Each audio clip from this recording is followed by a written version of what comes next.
Meu nome é Lucas, e não sei se você vai acreditar no que estou prestes a contar. Eu mesmo mal acredito, apesar de ter vivido isso. Tudo aconteceu no último verão, quando eu e alguns amigos decidimos acampar na Serra do Cipó, uma cordilheira remota em Minas Gerais. Era para ser um fim de semana divertido, trilhas, histórias ao redor da fogueira e uma pausa da correria da cidade. Mas o que vivemos lá é algo que nunca vou esquecer. É algo que ainda me assombra toda vez que fecho os olhos. Éramos 4. Eu, minha namorada Ana, meu melhor amigo Diego e a prima dele, Marina, que estava visitando de São Paulo. Planejávamos essa viagem há semanas, animados para desconectar e curtir a natureza. A Serra do Cipó é famosa por suas paisagens deslumbrantes, cachoeiras, cânions e trilhas infinitas por florestas densas. Mas também tem uma fama meio sombria. Os moradores locais falam de coisas estranhas que acontecem naquelas matas. Luzes que aparecem e desaparecem, sons que não explicam e histórias de gente que entrou na floresta e nunca mais voltou. Eu não dava muita bola para essas coisas. Sempre achei que eram só lendas, contos para assustar turistas. Até aquela noite. Chegamos na sexta-feira à tarde, depois de uma viagem de carro cheia de piadas e músicas ruins. Escolhemos um ponto de acampamento perto de um riacho, numa clareira cercada por árvores altas e rochas cobertas de musgo. O lugar era perfeito, isolado, mas não tão longe da trilha principal, e o som da água correndo dava uma sensação de paz. Montamos nossas barracas, 2, uma para mim e Ana, outra para Diego e Marina, e preparamos uma fogueira. O sol estava se pondo, pintando o céu de laranja e roxo, e tudo parecia mágico. Por um momento senti que estávamos no lugar certo, na hora certa. Enquanto Diego cortava lenha, Marina começou a contar histórias que ouviu no hostel onde ficou em Belo Horizonte. Sabe que dizem que essa serra é amaldiçoada? Ela disse com um sorriso meio provocador. Tipo, tem uma lenda sobre um cara que se perdeu aqui nos anos 70. Ele era um geólogo, veio estudar as rochas, mas nunca encontraram ele. Só a mochila rasgada, com umas marcas esquisitas. Ana riu e deu um tapa no ombro dela. Para com isso, Marina. Quer me fazer dormir com pesadelo? Eu só balancei a cabeça, achando graça. Diego, sempre o cético, jogou um graveto na fogueira e disse: se tiver fantasma aqui, ele vai ter que aguentar meu ronco antes de me assustar. A noite caiu rápido, como sempre acontece nas montanhas. A fogueira crepitava e o céu estava cá. Começamos a contar histórias ao redor da fogueira. O ar estava fresco, com um leve cheiro de pinho e terra úmida. Tudo parecia normal, até que Ana, que estava olhando para o céu estrelado, disse de repente: nossa, tá vendo aquilo? Ela apontou para um ponto na floresta onde uma luz fraca parecia piscar entre as árvores. É só um vagalume, Diego disse sem nem olhar. Mas eu olhei e não parecia um vagalume. Era maior, mais constante, como se alguém estivesse segurando uma lanterna lá no meio do mato. Talvez seja outro acampante, sugeri, embora soubesse que estávamos bem longe de qualquer outro grupo. A luz piscou de novo, depois sumiu. Ana se aconchegou mais perto de mim e eu senti um arrepio que não tinha nada a ver com o frio. Relaxa, deve ser só um animal refletindo a luz da fogueira, falei, tentando convencer a mim mesmo tanto quanto a ela. Mas algo naquele momento me deixou inquieto, como se a floresta estivesse nos observando. Tentamos ignorar e voltar para as histórias e risadas, mas a atmosfera tinha mudado. Marina, que parecia adorar o clima de suspense, começou a falar da lenda do geólogo outra vez. Dizem que ele não se perdeu, que ele viu algo na floresta, algo que não era humano, e que quem vê isso não volta para contar. Ana revirou os olhos, mas notei que ela segurava minha mão com mais força. Diego, tentando quebrar o clima, jogou outro graveto na fogueira e disse: se esse tal de algo aparecer, vou oferecer uma cerveja para ele. Quem sabe ele não vira amigo. Rimos, mas o riso saiu forçado.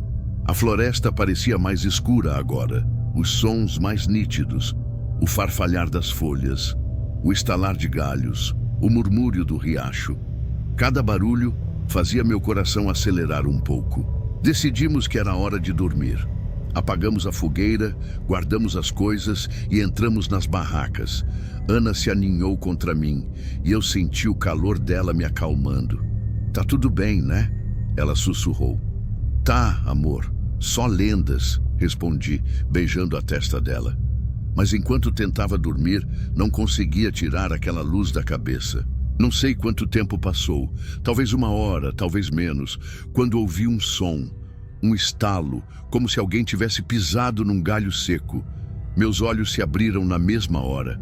A barraca estava escura, só com o leve brilho da lua filtrado pelo tecido. Ana dormia profundamente ao meu lado. Fiquei parado, ouvindo. Silêncio.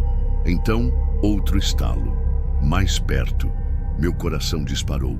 "Diego!" sussurrei, pensando que talvez fosse ele saindo para fazer xixi ou algo assim. Nenhuma resposta. Levantei a cabeça, tentando enxergar pela fresta da barraca. Não dava para ver muita coisa, só sombras das árvores balançando com o vento. Mas então, vi algo. Uma forma escura, indefinida, parada a uns 10 metros da nossa clareira. Era alta, mais alta que qualquer pessoa normal, e parecia errada. Não sei explicar. Era como se a sombra não tivesse bordas claras, como se estivesse se desfazendo no ar. Fiquei congelado, minha respiração presa na garganta. A coisa não se movia, só estava lá. "Diego!" Chamei de novo, mais alto, minha voz tremendo. Ana acordou sobressaltada. O que foi?" Antes que eu pudesse responder, ouvi a voz de Diego da outra barraca. "Lucas, tá chamando?" A sombra se mexeu. Não foi um movimento natural, como alguém andando. Foi rápido, quase um borrão, e sumiu entre as árvores. "Você viu isso?" Perguntei para Ana, meu coração batendo tão forte que parecia que ia explodir. Ela balançou a cabeça confusa. "Viu o quê? Tava dormindo." Saí da barraca, pegando a lanterna. Diego já estava do lado de fora, com cara de sono e uma faca na mão. "Que diabos está acontecendo?" Ele perguntou. Contei o que vi, apontando para o lugar onde a sombra estava. Ele olhou, iluminou com a lanterna, mas não tinha nada. Só árvores e escuridão. "Você tá chapado ou o quê?" ele disse, tentando rir, mas dava para ver que ele também estava nervoso. Marina apareceu na porta da barraca deles, abraçando os próprios braços. "Gente, para com isso. Tô com medo." Voltamos para as barracas, mas ninguém dormiu mais aquela noite. Ficamos os 4 juntos na barraca maior, com as lanternas ligadas, esperando o amanhecer. De vez em quando, ouvíamos barulhos, galhos estalando, folhas farfalhando. Mas não vimos mais nada, pelo menos não até o sol começar a nascer. Quando a luz do dia finalmente chegou, decidimos levantar acampamento e ir embora. Ninguém falou muito. Estávamos exaustos, assustados, e ninguém queria admitir que talvez as lendas não fossem só lendas. Enquanto desmontávamos as barracas, Ana deu um grito. "Lucas, olha isso!" Ela apontava para o chão, perto de onde eu tinha visto a sombra. Havia marcas no chão, não eram pegadas normais. Eram longas, finas, como se algo com dedos compridos tivesse arrastado as unhas na terra. Diego ficou pálido. "Que coisa é essa?" Marina só balançou a cabeça, murmurando, "Eu avisei." Juntamos nossas coisas o mais rápido possível e começamos a descer a trilha de volta para o carro, mas o pior ainda estava por vir. Quando chegamos no estacionamento, encontramos nosso carro, destruído. O capô estava amassado, como se algo pesado tivesse caído em cima. Os vidros estilhaçados. E no para-brisa havia um arranhão profundo, formando uma palavra que nenhum de nós conseguiu ler, mas que parecia um aviso. "Meu Deus!" Ana sussurrou, começando a chorar. Diego pegou o celular, mas não tinha sinal. Estávamos presos. Passamos horas esperando até que outro grupo de trilheiros apareceu. Eles nos ajudaram a chamar um guincho e nos levaram para a cidade mais próxima. Contamos o que aconteceu, mas ninguém acreditou. O mecânico que viu o carro disse que parecia um acidente esquisito, mas não deu detalhes. Os policiais que registraram o boletim só anotaram tudo com cara de quem acha que somos um bando de malucos. Voltei para casa com Ana, mas nada foi igual depois disso. Ela terminou comigo algumas semanas depois, dizendo que não conseguia mais dormir sem sonhar com aquela sombra. Diego parou de falar sobre o acampamento como se quisesse apagar da memória. Marina voltou para São Paulo e nunca mais respondeu minhas mensagens. E eu vejo aquela sombra às vezes. Não na floresta, mas em pesadelos. Ou quando estou sozinho à noite e sinto um frio que não explica. Acho que ela ainda está lá na Serra do Cipó esperando. E tenho medo de que um dia ela venha me buscar.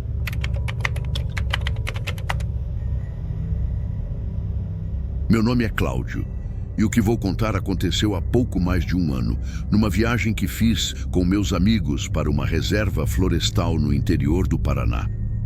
Era para ser só um fim de semana de acampamento, com trilhas, cerveja e histórias ao redor da fogueira. Mas o que vivemos naquela floresta mudou tudo. Ainda ouço aquele som nos meus pesadelos, um cântico que não explica, que parecia me chamar. E às vezes tenho medo de que ele ainda esteja me procurando. Éramos 4.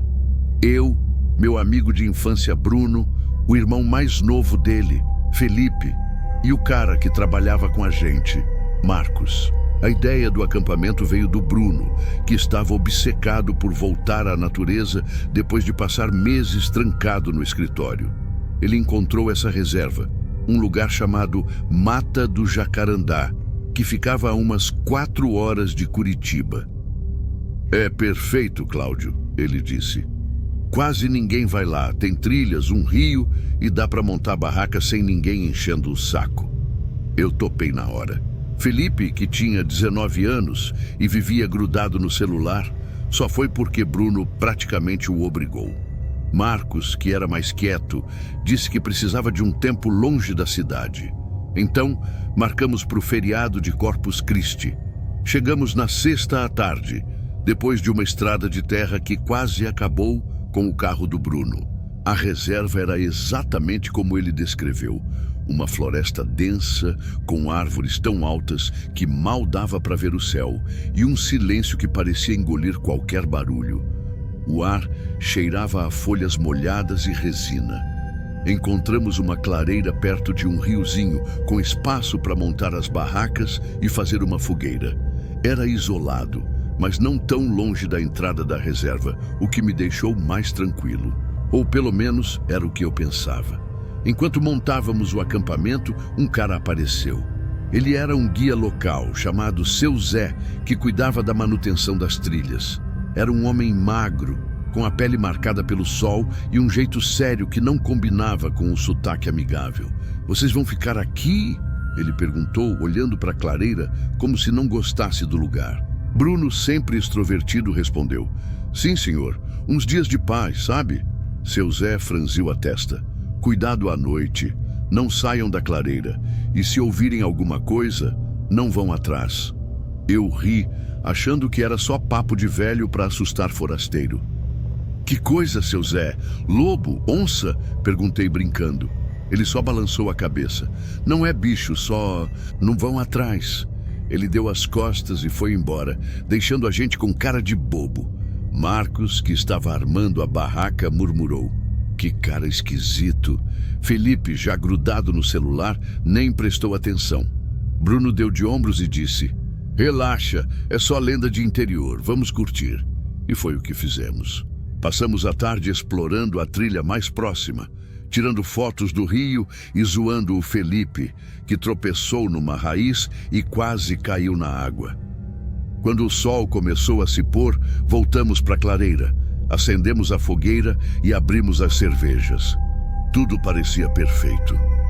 A noite caiu rápido, e a floresta ficou escura como breu.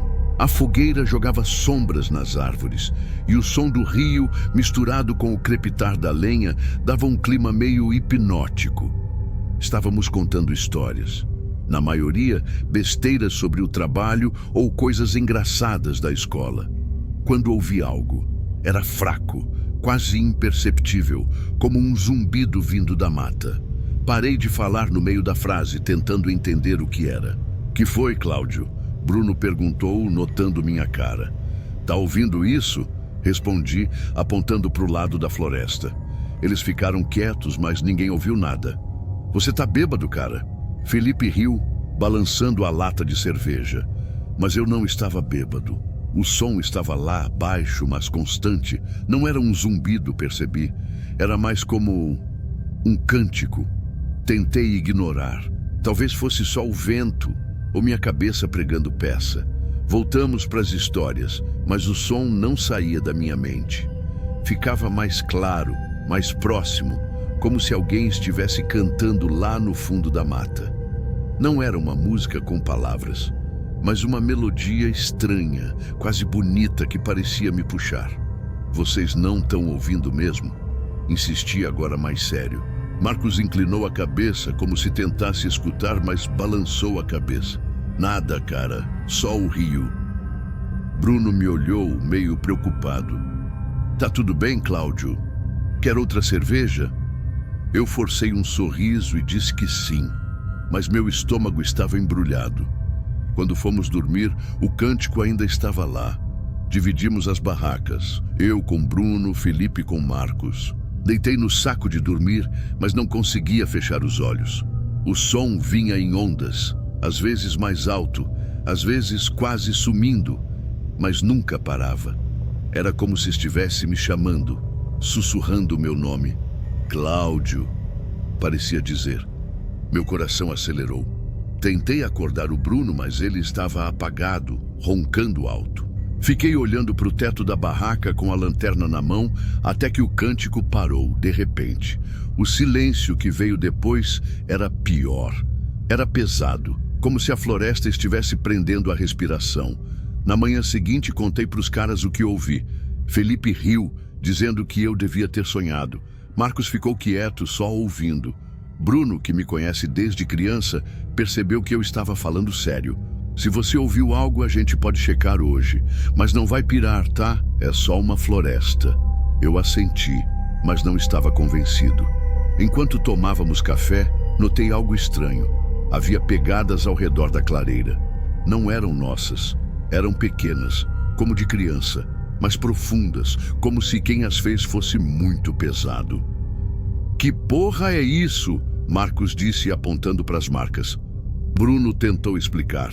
"Talvez algum animal ou outro acampante." Mas não tinha outros acampantes. Estávamos sozinhos. Decidimos explorar a floresta para ver se achávamos alguma pista. Seguimos a trilha principal, mas o cântico voltou. Mais claro agora, mesmo com o sol brilhando. Dessa vez, Marcos ouviu também. "Nossa, Cláudio, é isso que você estava falando?"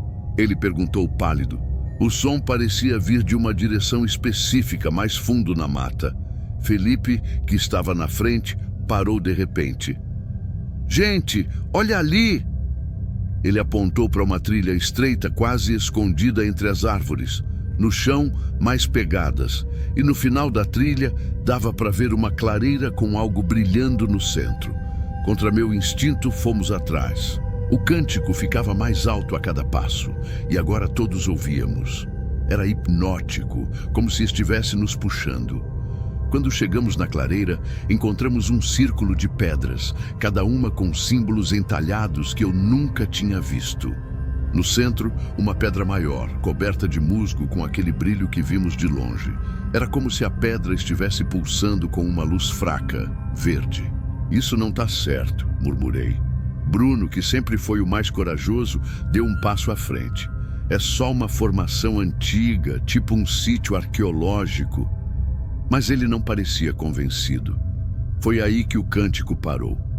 O silêncio era ensurdecedor. Então, ouvimos um galho estalar atrás de nós. Nos viramos, mas não tinha nada. Só árvores e sombras.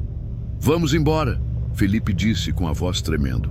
Mas quando tentamos voltar, a trilha parecia diferente. As árvores estavam mais juntas, o caminho mais estreito. Nossa, a gente está perdido, Marcos perguntou, olhando para o celular que não pegava sinal. O pânico começou a crescer. O cântico voltou, mais alto agora vindo de todas as direções. Corremos, sem saber para onde. As pegadas estavam por toda parte, como se algo estivesse nos cercando. Felipe tropeçou e caiu, gritando que sentiu algo agarrar seu tornozelo. Quando olhamos, não tinha nada, mas ele estava apavorado, com lágrimas nos olhos. Tem algo aqui, Cláudio, eu senti. Bruno o levantou, mas dava para ver que ele também estava com medo. Continuamos correndo até encontrar a clareira onde estava nosso acampamento. Mas algo estava errado. Nossas barracas estavam rasgadas, as coisas espalhadas. E no chão mais pegadas, agora formando um círculo ao redor da fogueira apagada. Passamos a noite acordados, com as lanternas ligadas, esperando o amanhecer. O cântico não parava, e agora parecia que havia vozes misturadas, sussurrando nossos nomes. Cláudio, Bruno, Felipe, Marcos. Eu segurava a faca de camping, mas sabia que ela não ia adiantar nada contra o que quer que fosse aquilo. Marcos começou a rezar, algo que eu nunca tinha visto ele fazer. Felipe estava encolhido, murmurando que queria ir para casa. Bruno tentava manter a calma, mas dava para ver o medo nos olhos dele. Quando o sol nasceu, juntamos o que sobrou das nossas coisas e corremos para a entrada da reserva. O carro estava lá, intocado, como se nada tivesse acontecido. Dirigimos em silêncio até a cidade mais próxima. Não contamos para ninguém o que vimos. Quem ia acreditar? Mas nenhum de nós voltou a ser o mesmo. Felipe parou de sair de casa, dizendo que ainda ouve o cântico às vezes. Marcos se mudou para outro estado sem dar explicações. Bruno e eu tentamos seguir em frente, mas nossa amizade nunca mais foi a mesma. E eu ainda ouço. Não é sempre, mas às vezes, quando estou sozinho à noite, o cântico volta. Fraco, distante, mas lá. E em alguns sonhos, vejo aquela clareira, as pedras, e algo me esperando no centro. Algo que sabe meu nome. Não sei o que era, mas sei que não era humano. E tenho medo de que um dia eu não consiga resistir ao chamado.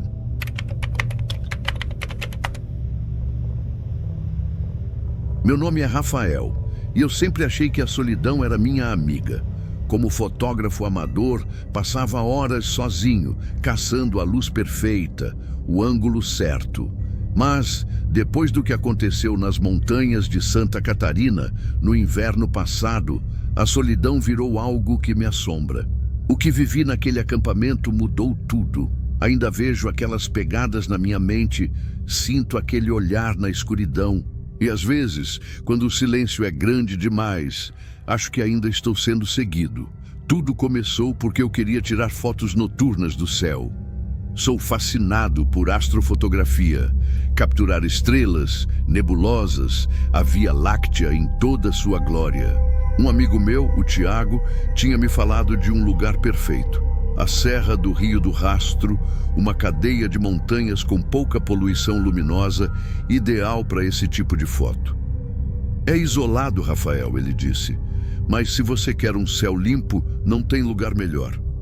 Eu não pensei duas vezes. Peguei minha câmera, minha barraca e parti sozinho. Não chamei ninguém. Queria paz, só eu, o céu e minha Nikon. Cheguei na serra numa sexta-feira à tarde, depois de uma estrada sinuosa que parecia não acabar nunca. O lugar era exatamente como o Tiago descreveu. Montanhas cobertas de pinheiros, ravinas profundas e um silêncio que parecia engolir tudo. Escolhi um ponto para acampar numa clareira elevada, com vista para um vale escuro. Era isolado, mas não tão longe da trilha principal, o que me deu uma falsa sensação de segurança. Montei a barraca, preparei meu tripé e passei o resto do dia explorando a área, tirando fotos das rochas e das árvores retorcidas pelo vento. O sol se pôs rápido e o céu se abriu cheio de estrelas. Era tudo o que eu queria. A primeira noite foi tranquila. Configurei a câmera para exposições longas, sentei com uma garrafa de café e fiquei olhando o céu. As fotos estavam ficando incríveis. A Via Láctea parecia uma pintura com traços de luz que eu nunca tinha capturado antes. Fui dormir por volta das 2 da manhã, exausto, mas satisfeito. Nada de estranho, nada fora do lugar. Só o som do vento e o farfalhar das folhas. Foi na segunda noite que tudo mudou. Eu estava ajustando a câmera, com a lanterna de cabeça ligada, quando notei algo no chão, perto da barraca.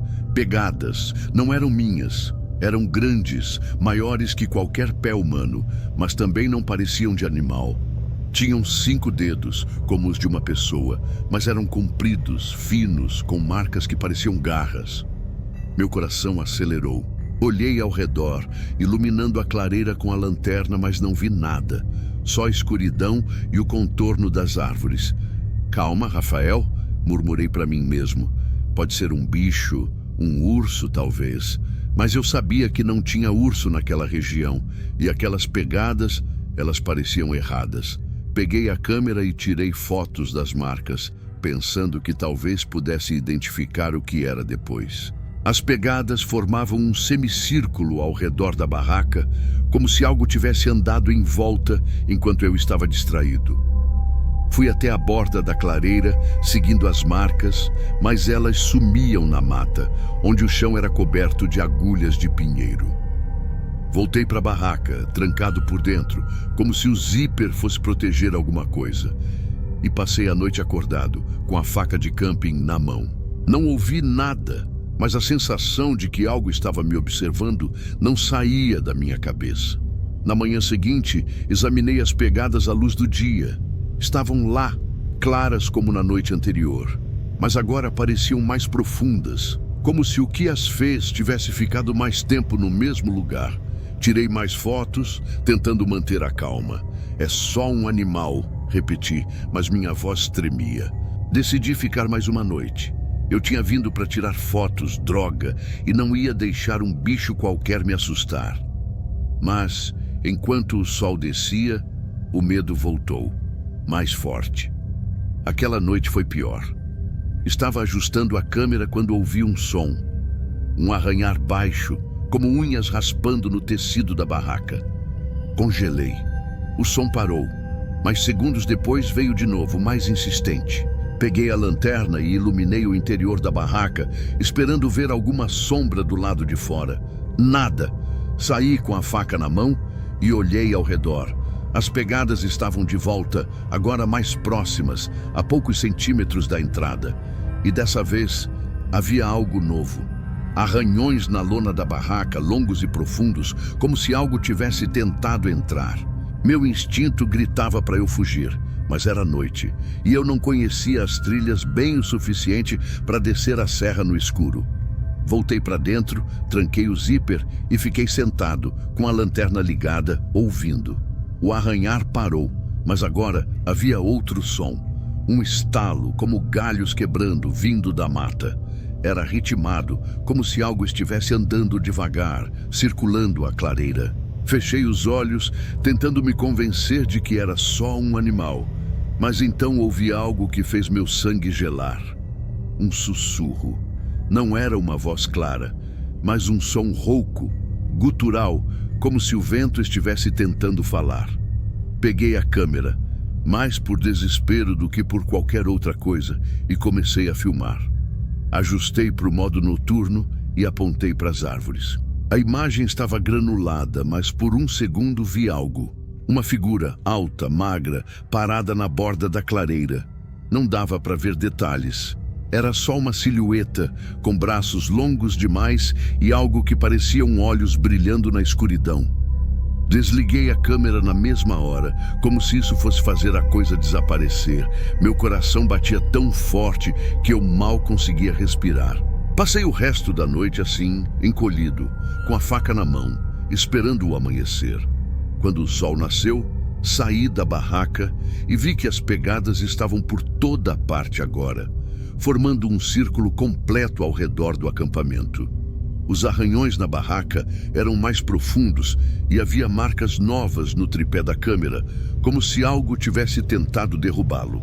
Joguei tudo no mochilão e comecei a descer a trilha, sem olhar para trás. Mas enquanto caminhava, percebi que as trilhas pareciam erradas. Eu já tinha feito aquele caminho antes, mas agora as curvas não faziam sentido e as árvores pareciam mais próximas, como se a floresta estivesse se fechando ao meu redor. Depois de horas, cheguei ao carro, exausto e apavorado. Joguei as coisas no porta-malas e dirigi até a cidade mais próxima, sem parar. Quando cheguei em casa, baixei as fotos e o vídeo da câmera. As pegadas estavam lá, claras como o dia, mas o vídeo estava corrompido. A única coisa que dava para ver era um frame, aquele mesmo frame da figura na clareira. Ampliei a imagem e os olhos, se é que eram olhos, pareciam me encarar. Não contei para ninguém. O Tiago perguntou como foi a viagem e eu só disse que o tempo estava ruim, mas não consigo esquecer. As pegadas, os arranhões, aquela figura. Ainda vejo tudo nos meus pesadelos. E às vezes, quando estou em casa, ouço um estalo, como galhos quebrando, mesmo morando no meio da cidade. Acho que o que quer que estivesse naquela serra me viu, e acho que ainda me vê. E aí, o que achou desses relatos assustadores? Você já viveu algo inexplicável em um acampamento ou conhece uma história de terror que daria um arrepio na espinha? Deixe nos comentários, quero saber tudo. Não esqueça de curtir o vídeo, se inscrever no canal e ativar o sininho para não perder as próximas histórias que vão te fazer pensar 2 vezes antes de acampar. Até a próxima! E cuidado com o que pode estar escondido na escuridão.